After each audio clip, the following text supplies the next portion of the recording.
মা বললো গয়া, আমি শুনলাম গোয়া। এই মানা, তোর জামা কাপড় সব ভালো করে গুছিয়ে নে, আমরা পরশুদিন গোয়ায় যাব।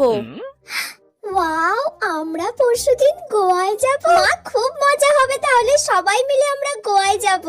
আসলে ওখানে গিয়ে তোর ঠাকমা তো মানত করেছে তোর দাদুর জন্য তপস্যা করবে। ঠাকমা দাদুর জন্য তপস্যা করতে গোয়া যাবে? মাথাটা তো খারাপ হয়ে গেল নাকি? তোর যা জামা কাপড় আছে সব গুছিয়ে নে। ও মা, আমার সব গোছানো কমপ্লিট। বাবা, গোছানো হয়ে গেল এক্ষুনি? কি কি জামা কাপড় নিলি? 3টে ওয়ান পিস নিয়েছি, 2টো শর্টস নিয়েছি, ব্যাস এইগুলোই নিয়েছি। এই মেয়েটার কি মাথাটা তা খারাপ হয়ে গেছে নাকি? ও গয়ায় যাবে, গয়ায় গিয়ে শর্টস পরবে, ওয়ান পিস পরবে? এইসব জামা কাপড় তুই কেন নিয়েছিস? গয়াতে গিয়ে তুই শর্টস পরবি, ওয়ান পিস পরবি? তোর মাথাটা তা খারাপ হয়ে গেছে নাকি? গয়া? আমি তো ভাবলাম গোয়া।